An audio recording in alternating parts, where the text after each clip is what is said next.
Sabi ko na ba, yan. Yan ay... Ano ba tiyahin? Oh. Yan. Yan. Ulit.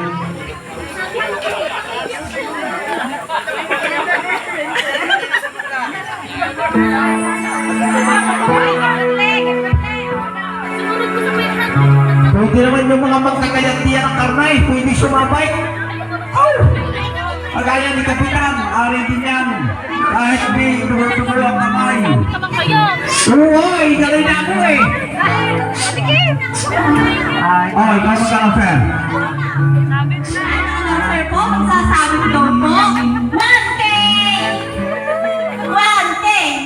thing! Ay, sa'yo, bigay mo na sa kuyapin yan. Bigay mo na sa kuyapin yan. Ang mamaya ko pinasabi ng sandaan, anong makulong ako. Maraming ka muna! Well, have it hold you. Apay ka na biya. Okay. Wala ka na. Ayan, tiyahin. Aba. Yan! Yan ang kapatid.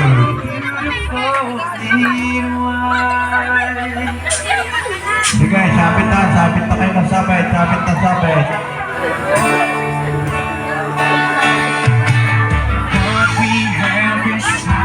Yan ang sinasabi ko. Ari naman yung mga apay. Magsabit din ng mga apay na lalaki. Walang pinipili. Yan ay hindi sa pilitan ng makaya lamang. Yan si Kapitan namin. Yan ang aming Kapitan ng Talisay. Yan. Kilala na niyo ang aming bagong Kapitan. Oh. Ay, sinasabi ko na eh. Aba, nakapay na lalaki ari din. Kahit paliya. Siya hindi sa pilitan ng makaya lamang ninyo. Sabit kayo. Ari ang kapay yata ang babae. Bobo kayo ron, Tino. Bobo kayo ron. Matandang bata, walang pinipili. Kahit na. Yan ay kahit Maria puti. Magsabit na kayo. Wala kayong mga katalagahan.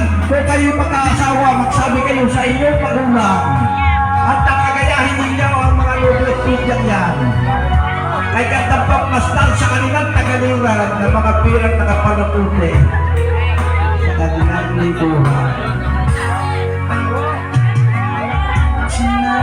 Aba, yan ang lula.